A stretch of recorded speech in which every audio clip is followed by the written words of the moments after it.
both the episodes of the Tiger Woods documentary have now been released, and from what I'm seeing, it's getting very mixed reviews. Now, some people expected that the documentary was going to give more of a positive outlook on Tiger, and I think from what I'm seeing, people are saying that it is highlighting maybe more of the scandalous and more of the kind of negative parts about Tiger's career, and I think this is a big difference from the Jordan documentary, and I think probably one of the main differences is just that based off of what I'm hearing, I don't think Tiger was really involved in this documentary, where Jordan was the he wrote everything. He did every single part of the documentary. I'm assuming was curated by Jordan, because that's just kind of how he would do it, I'm imagining. So I think in the future we may see a documentary about Tiger Woods that highlights more of the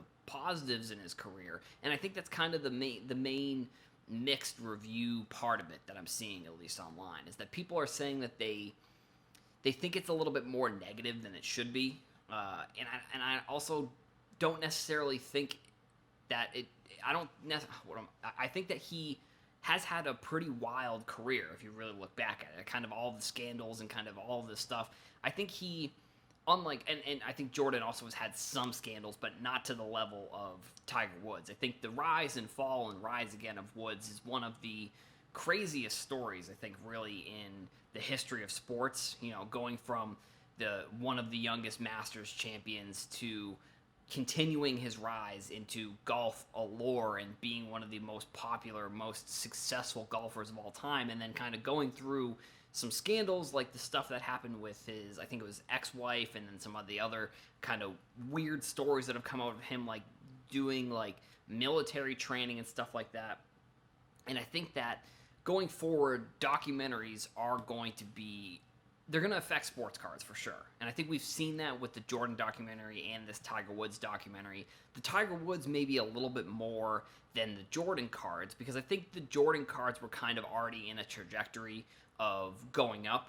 And I think if you look back in time, about a year ago from now, there still wasn't, the release date of the Jordan documentary I don't think had been changed at this point. So the Jordan documentary wasn't supposed to come out until August of 2020, which ended up getting released in April, which I think actually wasn't a great thing. I think they kind of rushed the ending of the documentary. I think they could have, I think that extra 6 months or extra 4 or 5 months that they could have used for that documentary would have made it a lot better.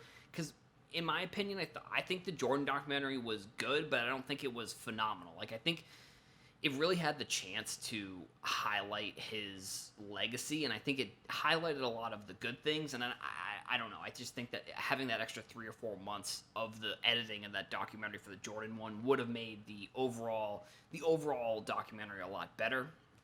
And I think, like I said, with documentaries, this is something that I've been thinking about even before the Jordan documentary, was like 30 for 30s and just other sports documentaries. Like, these are the way that people are going to learn about sports. Like, these documentaries are how people are going to view sports in the future. So, you know, some good 30 for 30s that I like. I like the Brian Boswell one. I like the Bo Jackson one. I mean, I don't know if there's any that I really don't necessarily like. I'm sure if you were to go through the hundreds that there's probably one or two that I could point out and be like, I didn't really like that one. But I think that, well, so I thought that those documentaries will have an effect on sports cards, and I've sort of shifted my opinion there, where I think it's maybe more going to affect future documentaries, and the past documentaries aren't going to have as much of an effect. But at the same time, like I said, I think that people are going to learn about Brian Boswell. The only reason they would know who that person is if they saw the 30 for 30 documentary, which at the same time, like, if that's just on TV, like, somebody who is even my age that doesn't know who he is 28-year-old or a 21-year-old, like, they're not just gonna, unless they just love watching sports documentaries, that's not really one that, if they don't know who that person is, they're not just gonna sit there and watch. Now, granted, that one is one of the highest rated 30 for 30s. So I think maybe somebody may look at all of those 30 for 30s that are rated and say, well, this one's high, I'm going to watch it. And that could be a reason why you see the cards themselves go up, which I actually bought some of his Topps rookies. I forget exactly what year they were. back in the day. Now, I haven't really kept up on his prices at all, so I don't know necessarily what they are. But I also think if you want to look back, and I'm going to go back to the Jordan documentary really quickly. If you look back at that Jordan documentary and when it was released, or when it was the release date was coming out, that was sort of right around when Corona was all getting started. And I think that was actually the reason why they pushed up the documentary, was because they wanted the documentary to come out early.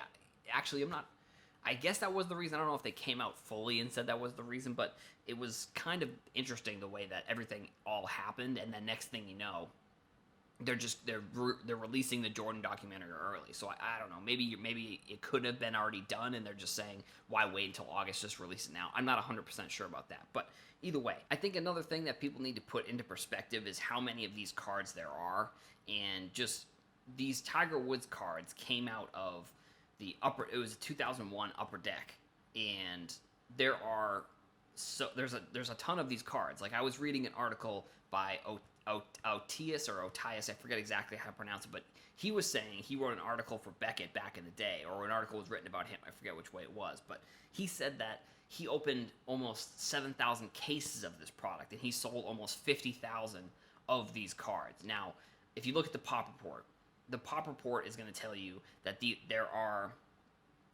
over 21,000 total cards graded of this card, and there's over 9,000 PSA 10s. So to kind of put that into a little bit of perspective, if we're comparing that card to like Luka and Zion, for example, I think with Luka there are roughly around 14,000 PSA 10s, and then with Zion there's roughly around 15,000 PSA 10s. So this is a card from 2001. So think about that. Like, think about how many of these cards there really are. And I think that's why we saw kind of such a fluctuation in pricing. And that's kind of that's one of the main points I want to get out of this specific video and topic on the podcast. So if you look back last March, and this was something, again, that I was talking about, I think I came out with a podcast back in March that was talking about Tiger Woods, Serena Williams, and Mike Tyson cards.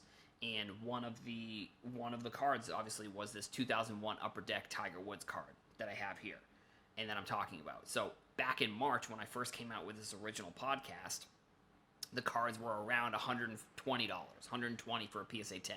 So that kind of went up throughout 2020. That card kind of steadily went up, and then in October, that card sat around $280. And then in December, when the documentary was announced, that card shot up to $1,500 for a PSA 10. Now it's back to around $600, $590, kind of depending on which prices you're looking at. And I think we're still a few weeks away from really having a solid price on this card, and a price that I think long-term will sustain itself.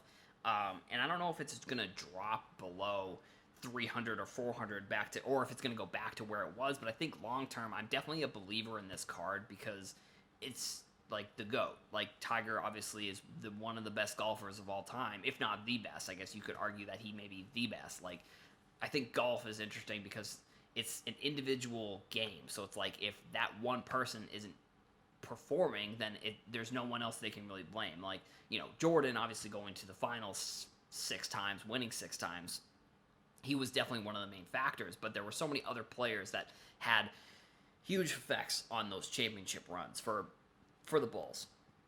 But for golf, there really isn't anybody else that you can look at and say, I mean, you could say, like, people played bad, but, like, that's not exactly, I don't think that's a good representation of how well Tiger played. So, like I said, he is one of the GOATs, and I think, I think we're a few weeks away from these cards being what they will be for a while, maybe until Tiger retires, because look, there's still so many moments for Tiger, and this is kind of one of the big tips, I think, when you're looking at either vintage or you're looking at players of legends or veterans, is you want to look at how many opportunities that player is going to have in the future to have some sort of a card jump. It's the same when you're prospecting. I guess you could look at it that way as well. Like, for a prospect, making it to the majors, playing well in the majors, getting called up. Like, those are all specific moments, or winning Rookie of the Year. Those are all specific moments that those prospects have for their cards to jump up. And I think you want to look at it similarly with like a Tiger Woods card, or I get LeBron. I guess you could put in this conversation. His cards have been going up as well, but with Tiger, he's going to retire. He'll probably get inducted into the Hall of Fame. He may win another Masters. He may win another tournament. Like, there's still, I think, with golf, you can play for so much longer than maybe other sports. So I don't necessarily think he's going to be a dominant force in the sport for that long. But I think that he will be a player that has moments that clearly, like, there may be another documentary that comes out too, like, that he produces that shows how good of a player he was and kind of maybe stays away from some of the more scandalous parts of his career. Like, I think that's kind of where the mixed reviews come in on this documentary, is that maybe there could have been more, or maybe there could have been less of another thing. I think that's just what happens when maybe a player isn't as involved in a documentary as maybe he should be or she should be, depending on who the documentary is about. So those are kind of my overall thoughts on this Tiger card and some of the stuff that I think we can learn from this card, what it's done specifically in its pricing.